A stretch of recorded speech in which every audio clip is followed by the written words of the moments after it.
मन के जीते जीत है, मन के हारे हार।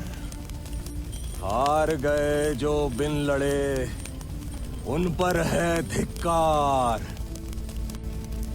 उन पर है धिक्कार जो देखे ना सपना। सपनों का अधिकार असल अधिकार है अपना। अपनों की खातिर करना कुछ आज हमें, अजर अमर कर देना है स्वराज हमें। कहानी है स्वराज के उस वीर पुत्र की जिसने अपने पिता की वीर गति का बदला लेने की शपथ ली थी। यह गाथा है उस महायोद्धा की जिसकी तलवार ने औरंगजेब के साम्राज्य को चुनौती दी थी। यह कथा है छत्रपति संभाजी महाराज की, जिनका बलिदान हमारे भूमि का गौरव है। यह केवल इतिहास की घटना नहीं बल्कि स्वराज की आत्मा का गर्जन था। यह बदला था छत्रपति संभाजी महाराज के बलिदान का। यह प्रतिशोध था मुगल साम्राज्य के खिलाफ उठी मराठा वीरता की सबसे बड़ी लहर का। जब मुगल सम्राट औरंगजेब ने छत्रपति संभाजी महाराज को क्रूर यातनाएं देकर वीर गति दी, तब उसे लगा मराठा साम्राज्य खत्म हो जाएगा। लेकिन वो नहीं जानता था कि यह तो सिर्फ शुरुआत थी। मराठा योद्धाओं ने शपथ ली शत्रु को उसी की जमीन पर हराने की। यह संघर्ष सिर्फ युद्ध का नहीं बल्कि अस्तित्व की लड़ाई थी।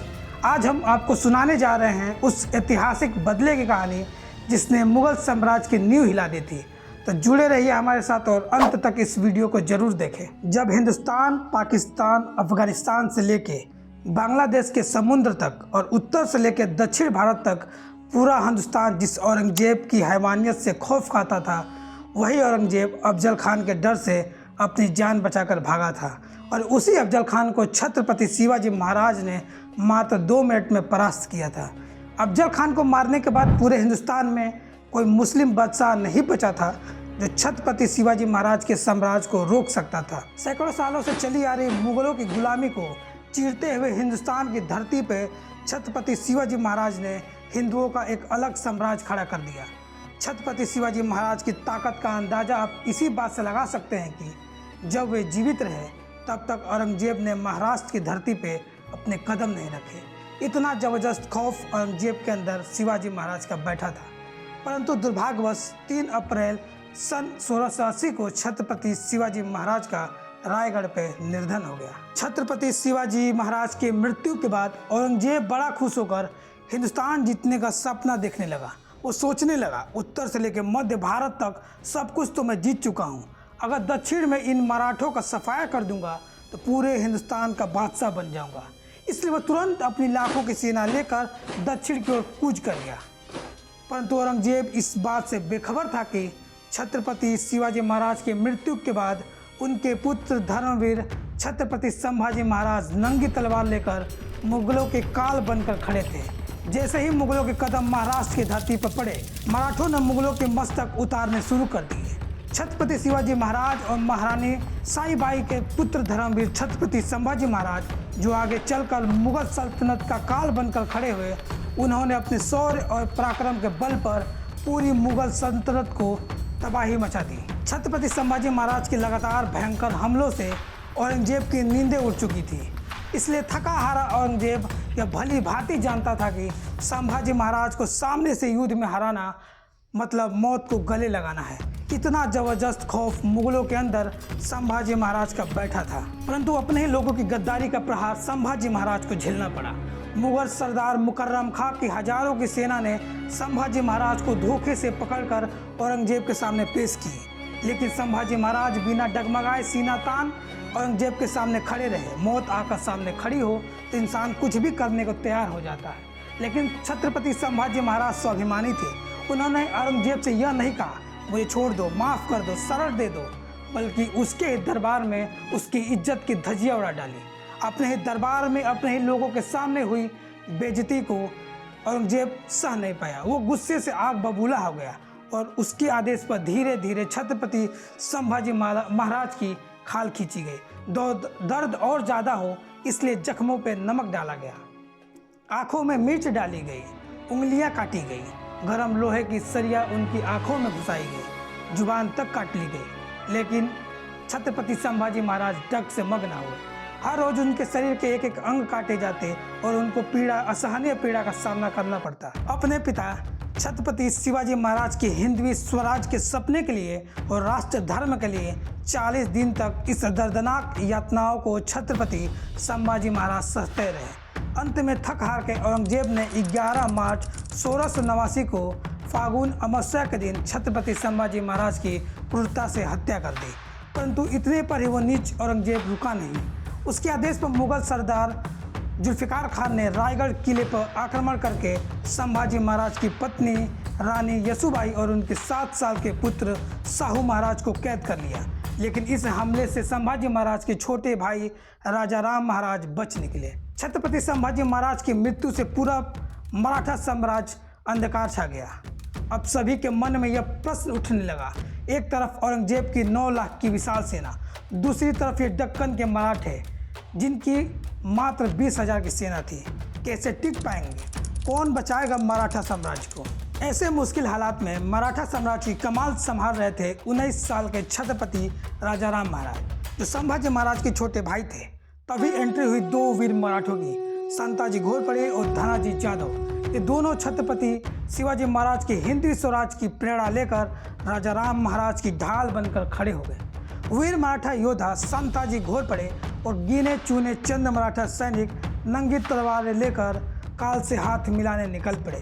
अगस्त 1689 को हर हर महादेव और छत्रपति शिवाजी महाराज की जय के साथ 2000 मराठे सैनिक औरंगजेब की लाखों सेना पर खूंखार शेर के तरह टूट पड़े। जो भी मुगल सैनिक मराठों का हाथ आता, मराठे उसकी गर्दन काटकर सीधा अल्लाह के पास पहुंचा देते। मराठों ने मुगलों को काट काट कर मौत का तांडव मचा दिया था। मराठों के इस अचूक हमले से पूरी मुगल छावनी में भगदड़ मच गई।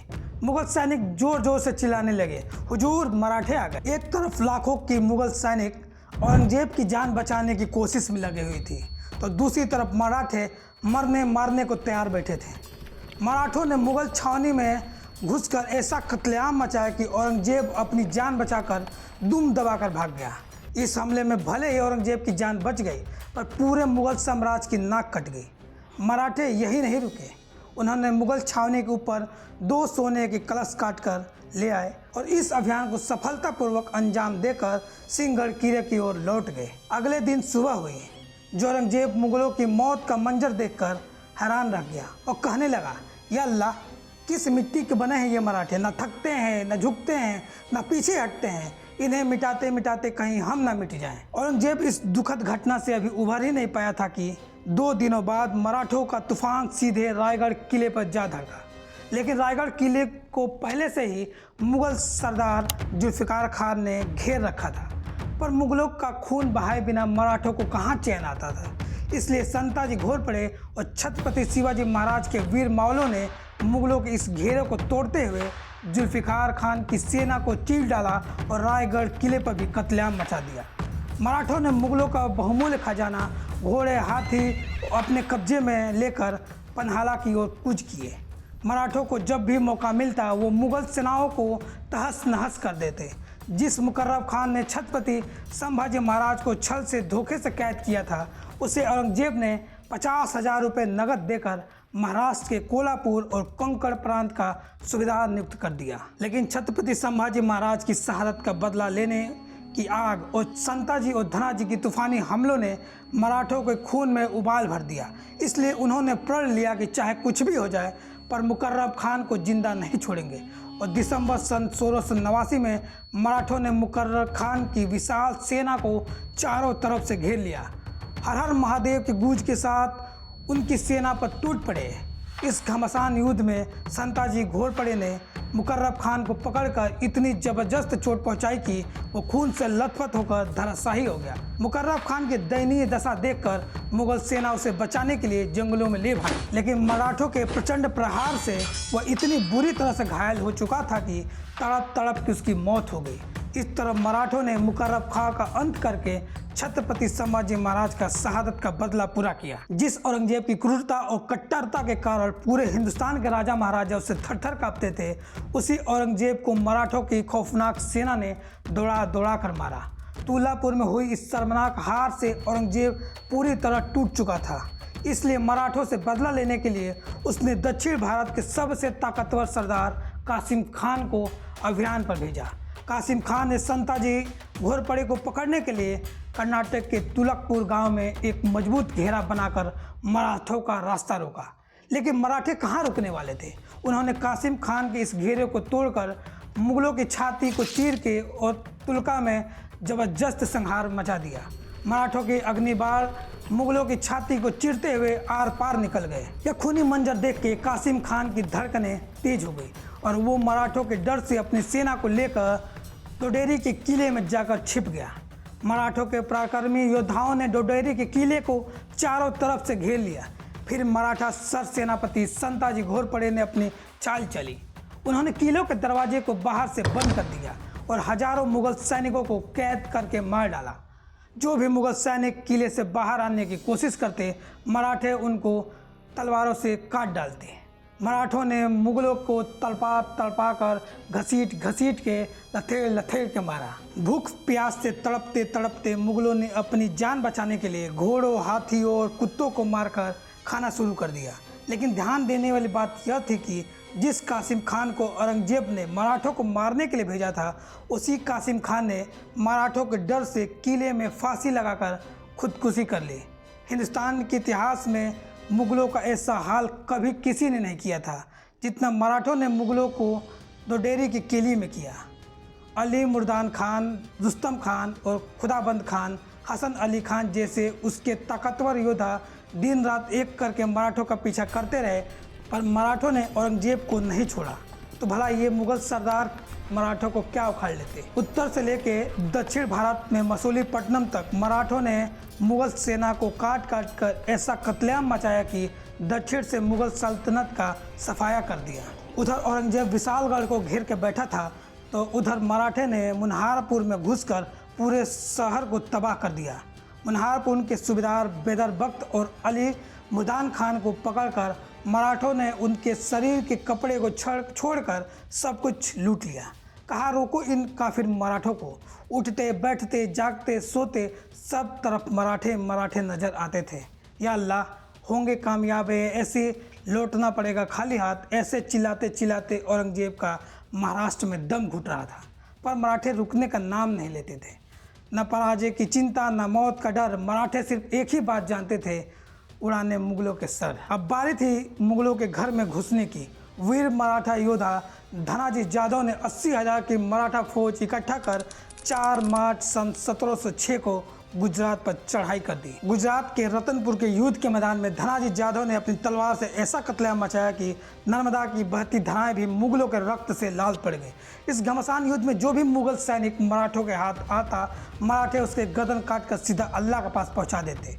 आधी से ज़्यादा मुगल सेना मराठों की खूनी तलवार से कट चुकी थी।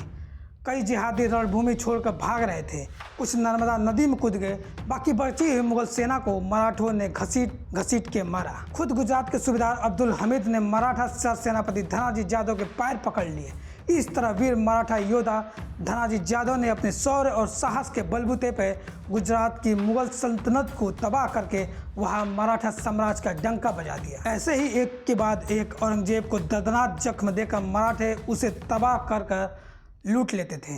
फ्रेंच इतिहासकार निकोलो मानुची, जिसके कुछ साल औरंगजेब के दरबार में नौकरी की थी और दक्षिण में आने के बाद छत्रपति शिवाजी महाराज से भी मिला था, वो लिखता है, दक्षिण में मराठों के खिलाफ उतरने से औरंगजेब को हर साल लगभग 1 लाख सैनिक और 3 लाख जानवर मारे जाते।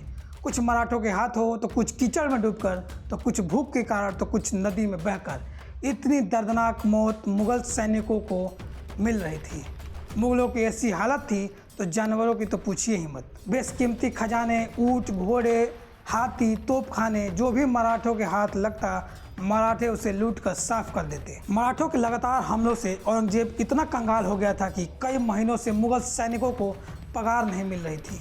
इतिहासकारों के अनुसार मराठों से लड़ते लड़ते औरंगजेब ने 40 करोड़ रुपए बर्बाद कर दिए। विशालगढ़ के युद्ध अभियान के दौरान 3 साल से मुगल सैनिक बिना तनख्वाह के काम कर रहे थे। लगातार 27 साल मराठों ने औरंगजेब को इतना घुमाया, इतना दौड़ाया कि मराठों से लड़ते लड़ते वो आखिरकार बूढ़ा हो गया। परंतु हार और बर्बादी के सिवा उसे कुछ न मिला। बढ़ती उम्र के साथ औरंगजेब का चेहरा और ज़्यादा भयावह हो चुका था। दांत गिर जाने से उसके गालों में गड्ढे पड़ गए थे। यदि कोई व्यक्ति उसे औरंगजेब को पहले कभी ना देखा हो तो उसे अकेले में देखकर मुर्दा समझने की गलती कर बैठता था।